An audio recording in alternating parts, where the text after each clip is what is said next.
आजमगढ़ में प्रदेश सरकार के पंचायती राज कैबिनेट मंत्री ओम प्रकाश राजभर ने आजमगढ़ के अतरौड़िया तहसील के अतिरिक्त रेट गांव में जन चौपाल लगाकर लोगों की समस्याओं को सुनकर निस्तारण करने के आश्वासन दिया।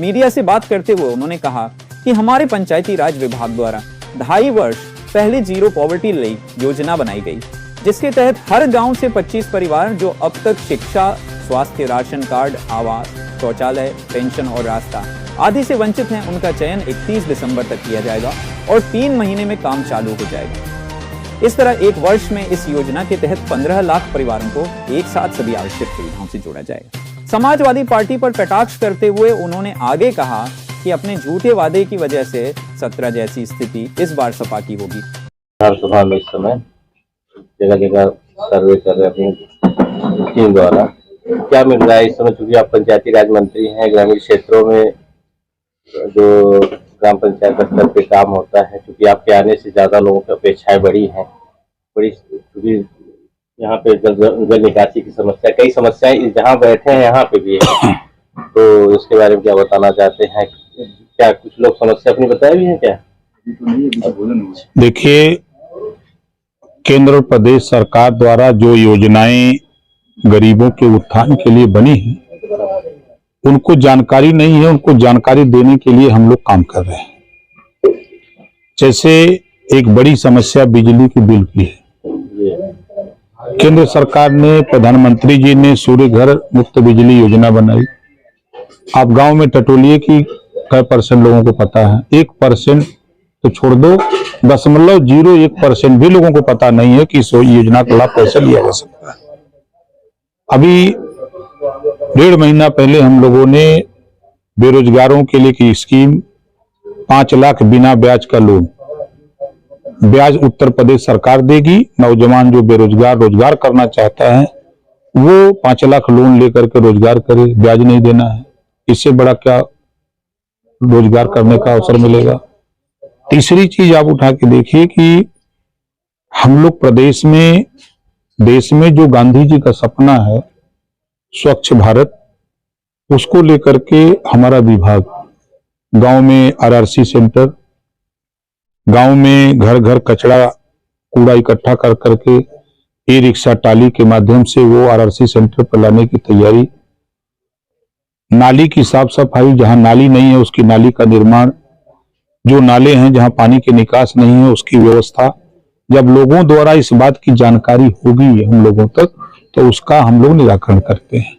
इस नाते हम लोग जनता को गांव-गांव इकट्ठा, हम तो हर गांव नहीं जा सकते, तो पूरे इलाके से लोगों में हम टीम को, अपने विभाग के हमारे लोग, हमारे पार्टी के लोग, रैली सभा के माध्यम से भी हम लोग जानकारी देते हैं। तो 8 तारीख को कौड़िया में आइएगा, स्वागत है, न भूतो न भविष्यो।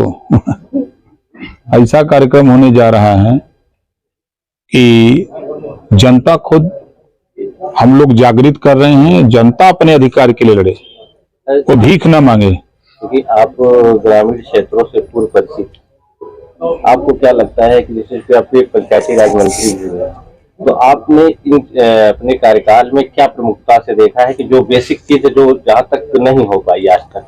क्योंकि पंचायती राज गठन कब से हुआ है, अब योजनाएं कब से चल रही हैं, अभी जो नीचे स्तर पे काम नहीं हुआ है। देखिए, अभी 2.5 साल पहले हमने अपने विभाग में एक योजना बनाई जीरो पॉवर्टी, तो वो 75 जिले के ग्रामीण इलाकों के लिए। हमारे अंडर जो इस समय चीफ सेक्रेटरी हैं, कल हमारे यहाँ ACS थे हमारे, तो हम लोगों ने मिलकर के योजना बनाई कि हर गांव से 25 परिवार जो अब तक शिक्षा से, स्वास्थ्य से, आवास से, शौचालय से, पेंशन से, रास्ता से छूटा हुआ है, ऐसे 25 परिवार का चयन होगा उस स्कीम में, और सारी सुविधा चयन दिसंबर 31 तक लास्ट है। 3 महीने में उसका काम चालू होगा, साल भर में काम पूरा होगा।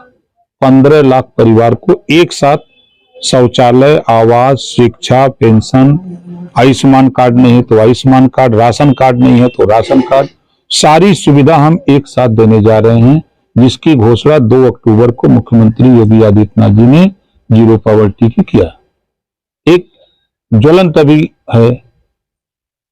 जो चीजें आप कह रहे हैं, लोग कहते हैं कि विकास नहीं हो रहा है। आज के 30 साल पहले लोटा लेके खुले में शौच के लिए लोग जाते थे।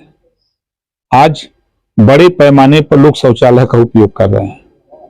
अब उसका मतलब उनको समझ में आ रहा है कि गंदगी से बीमारी फैलती है। तो बीमारी को रोकने के लिए जो सरकार की मंशा है, जो गांधी जी का सपना था, उस सपने को साकार करने के लिए जो सरकार काम कर रही है, तो बड़े पैमाने पर गांव तक लोगों को बताया जा रहा है। और विकास देखे एक अनवरत प्रक्रिया है। कांग्रेस के जमाने में सिंगल सड़क थी, फिर आगे सरकार आई तो डबल की आवश्यकता हुई, फिर 4 लेन बनी, आज 6 लेन और एक्सप्रेसवे बन रहे हैं। आज उसकी आवश्यकता है। आप सड़क की बात किए तो आपके ही जिस विधानसभा क्षेत्र में आप टहल रहे हैं, आपके विधानसभा क्षेत्र में ही अतरौलिया में अहरौला से कप्तानगंज जाती है एक सड़क, जो पिछले 10-12 सालों से पूरी तरह से इतनी जर्जर है, उस पे मतलब कि पैदल यात्रा करना दूभर है, गाड़ी और साइकिल से बातें। तो पहली बार आप हमको बता रहे हो, हम उस सड़क पर अभी हम गए नहीं है कि लिखवा के किसी से दिलवा देते, लिखवा के दे तो उसके लिए कई बार आवरण अवसर से लेकर अरे देखो अनशन से कुछ होगा। आप उसको लिखित दे दो, 1 हफ्ते में हम सर्वे करा देंगे, एस्टीमेट बनवा देंगे। अगला बजट जो आएगा गौरिया में 8 तारीख को है, तो अब 8 तारीख को हम तो यहीं आपके डंग बंगलवे पे हैं और क्योंकि अब यही लोग हैं ना। हाँ ना, वो ठीक है।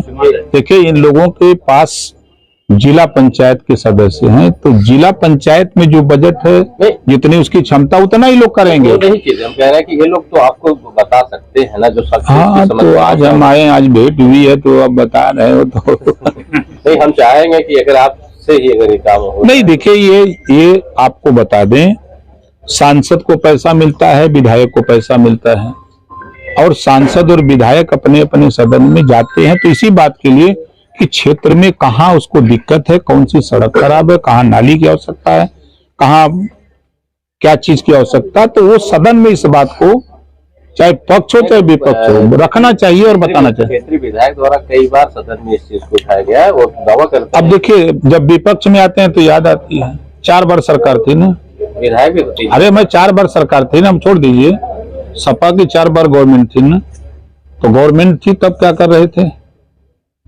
तब तो मालिक थे ना।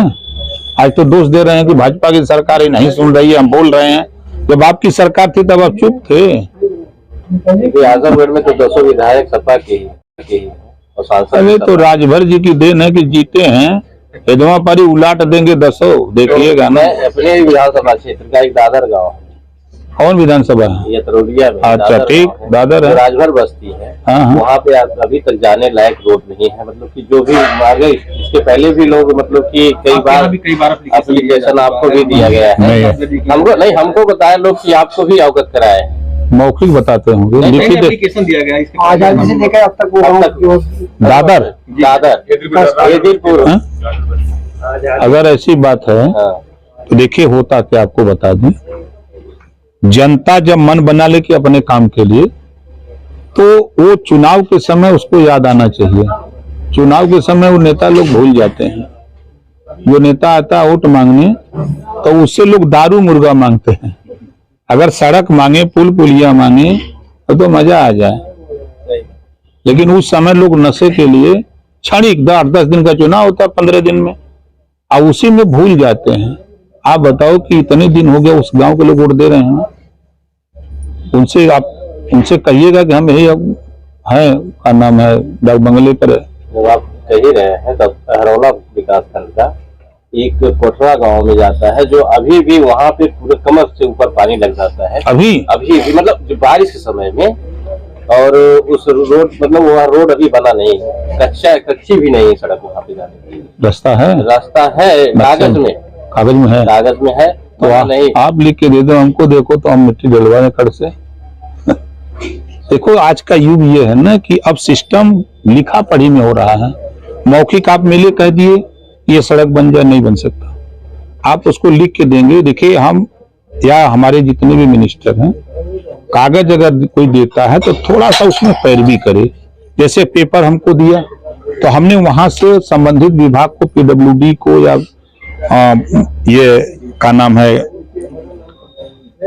जिस विभाग को होता है लिख के जाता है, तो अब वहां से डाक नंबर, डिस्पैच नंबर ले लें और यहाँ खाली उसके पीछे लगे रहें, हमको बताते रहें कि ये कागज हमारा इनके हैं, तो हम उनको बताते रहें। सर एक चीज और पूछना चाहेंगे, उसके बाद हम बंद करेंगे, क्योंकि सड़कों का लेपन कार्य चल रहा है, वो आप इस क्षेत्र में आए हैं और सोफीपुर से शाहपुर केदारपुर जाती नहीं, गड्ढे छोड़ करके लेपन कार्य कर दिया गया है। गड्ढे छोड़ के लेपन कार्य कर आप चश्मा बदलिए है। नहीं, हम चश्मा बदलेंगे, हम आपको दिखा देंगे। अरे यार देखो, आप अतिशयोक्ति बता रहे हो।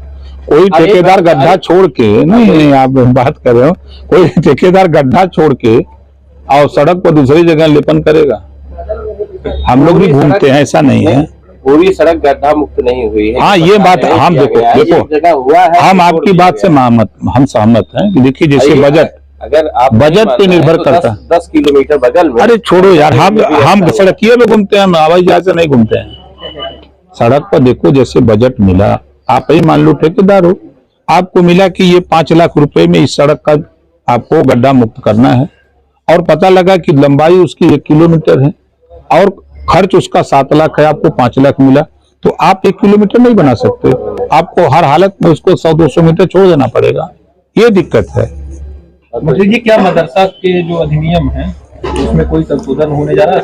बिल्कुल होगा। देखिए, मदरसा एक्ट में जहां हम लोग बैठे हैं, अगर नियमावली की बात आप कर रहे हैं, तो जैसे यूपी बोर्ड और सीबीएसई बोर्ड, वहां भी पाबंदी नहीं है कि आप उर्दू और फारसी अरबिया नहीं पढ़ेंगे, यूपीओ वहां। यहाँ क्या है मदरसा बोर्ड में कि उर्दू, अरबिया, फारसी पढ़ना अनिवार्य है, यही टेक्निकल डिग्री है। दिक्कत है, इसी को संशोधन के लिए बात चल रही है, लेकिन ये मामला सुप्रीम कोर्ट में है, तो जो सुप्रीम कोर्ट से मामला खारिज होगा तो एक रूपता लाने का प्रयास होगा, चाहे यूपी बोर्ड है, चाहे सीबीएसई बोर्ड है, मदरसा बोर्ड का गठन हो जाएगा। सौभाग्य योजना के तहत ग्रामीण क्षेत्रों में विद्युतीकरण करा दिया गया, लेकिन कुछ जगह जैसे मीटर लगा दिया, तार लगा दिया, लेकिन कनेक्शन नहीं किया गया, बिल आ रही है। इस पे क्या कहना चाहते हैं? इसके लिए एक समाज सेवी है सुनील यादव जी, हर गांव से सर्वे करवाए हैं 5-5 लोगों का, और करीब 1200 लोगों का सर्वे कराया जो फर्जी बिल है और बिना मीटर रीडर के गए, अनाप शनाप बिल आई। उनसे हम हमारे यहाँ भेज दीजिएगा, हमसे भेंट कर लेंगे, और इसी 15 तारीख से समाधान दिवस लग रहा है, वो अपने आइडियल पे चले जाएं, वो पूरा का पूरा कागज लेके चले जाएंगे। 15 दिसंबर से लेके 30 जनवरी तक ये समाधान दिवस बिजली के संबंध में शासनादेश जारी हो गया है, वो सब माफ हो जाएगा, बशर्ते वहां जाए तक। अभी तक मंत्री जी आप विधानसभा तरौलिया में कब तक रहेंगे, और जनता आपसे अगर कोई समस्या अपनी लेकर के आना चाहे कहाँ मिल सकती है, और कितना किस समय कुछ अगर निर्धारित हो तो बताएं। देखिए, हम 8 तारीख तक तो हैं, 8 के बाद हम जाएंगे सिक्किम, वो प्रयागराज में कुंभ लग रहा है, तो उसका न्योता देने जा रहे हैं वहां के मुख्यमंत्री और राज्यपाल को, सरकार के तरफ से निमंत्रण देने जा रहे हैं। उसके बाद आएंगे, हम ऐसे ही घूमते रहते हैं क्षेत्रवे में, चाहे बलिया रहें, चाहे बिहार रहें, चाहे लखनऊ रहें, जिन ढूंढा 3 पाइयां। समझ रहे हैं।